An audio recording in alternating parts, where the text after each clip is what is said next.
Hello dear, हमारे channel में आपका स्वागत है। तो आज मैं आपके लिए लेके आई हूँ सिमुलेटेड लेसन प्लान जो बायोलॉजी से रिलेटेड है। तो आइए शुरू करते हैं। सबसे पहले पाठ योजना संख्या आ जाएगी, दिनांक, कक्षा, विषय विज्ञान, उपविषय जीव विज्ञान, अवधि वादन, प्रकरण हमारा हो जाएगा पारिस्थितिकी तंत्र यानी कि इकोसिस्टम।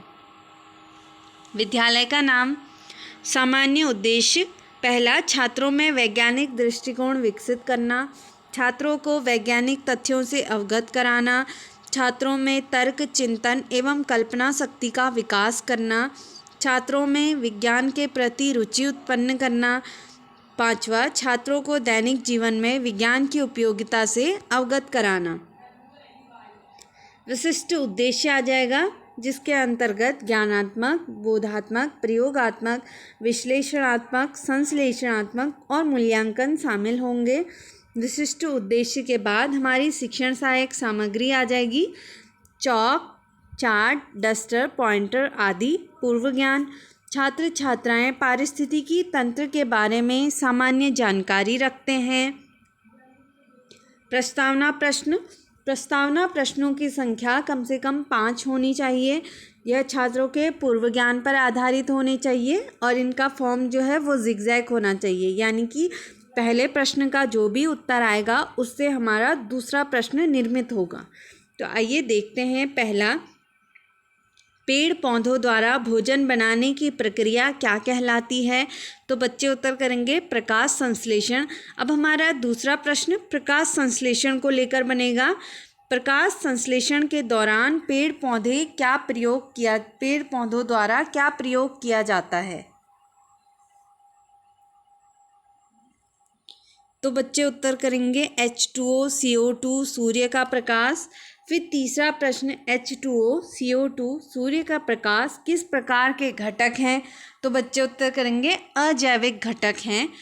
चौथा, प्रकृति में अजैविक व जैविक के मध्य संबंध क्या कहलाता है? तो फिर बच्चों द्वारा उत्तर मिलेगा पारिस्थितिकी। अंतिम प्रश्न, पारिस्थितिकी तंत्र से आप क्या समझते हैं? तो इसका उत्तर अस्पष्ट हो जाएगा, या बच्चों के लिए समस्यात्मक प्रश्न होगा। उसके बाद हमारा उद्देश्य कथन आ जाएगा। बच्चों, आज हम पारिस्थितिकी तंत्र का विस्तार पूर्वक अध्ययन करेंगे। ये हमारे प्रस्तावना प्रश्न हो गए। उसके बाद हमारी प्रस्तुतिकरण आ जाएगी जिसकी टेबल इस प्रकार से बनेगी। पहला कॉलम बनेगा शिक्षण बिंदु का, व्यवहारगत प्राप्त उद्देश्य, छात्राध्यापिका क्रिया, छात्र छात्रा क्रिया, शिक्षण विधि, शिक्षण सहायक सामग्री और अंतिम कॉलम बनेगा मूल्यांकन का। क्योंकि ये हमारा सिमुलेटेड यानी कि अनुकरण शिक्षा का लेसन प्लान है, तो इसमें केवल एक ही शिक्षण बिंदु शामिल होगा जो होगा पारिस्थितिकी तंत्र। तो सबसे पहले हम बच्चों से विकासात्मक प्रश्न करेंगे। जैविक घटकों के नाम बताइए। तो बच्चे उत्तर करेंगे पेड़ पौधे, बकरी, मछली, हिरन। उन्होंने जो भी जैविक घटक देखे होंगे वो उत्तर करेंगे। दूसरा, हरे पेड़ पौधे, जीव जंतु, जल, मृदा, प्रकाश के मध्य के संबंध को क्या कहते हैं? तो इसका अस्पष्ट उत्तर रहेगा, प्रश्नोत्तर विधि का प्रयोग होगा। उसके बाद हम अपना स्पष्टीकरण देंगे। पारिस्थितिकी तंत्र जीवित जीवों का एक समुदाय है जो अपने पर्यावरण के निर्जीव घटकों हवा, पानी, खनिज, मृदा के साथ मिलकर एक प्रणाली के रूप में परस्पर क्रिया करता है। इन जैविक और अजैविक घटकों को पोषक चक्र और ऊर्जा प्रवाह के माध्यम से एक साथ जुड़ा हुआ माना जाता है। पारिस्थितिकी तंत्र को अंग्रेजी में इकोसिस्टम कहते हैं, जिसे 1935 में टॉन्सले द्वारा दिया गया था। पारिस्थितिकी तंत्र के 2 प्रमुख घटक होते हैं। पहला, जैविक घटक जिनमें जीवन पाया जाता है, उदाहरण पेड़ पौधे, शैवाल, मछली, बकरी, शेर, मनुष्य आदि। दूसरा, अजैविक घटक जिनमें जीवन नहीं पाया जाता है, उदाहरण जल, वायु, ताप, मृदा, खनिज आदि। ये हमारे स्पष्टीकरण हो गई। इसके दौरान छात्र छात्राएं ध्यानपूर्वक सुनेंगे और देखेंगे। व्याख्यान और प्रदर्शन विधि का प्रयोग होगा।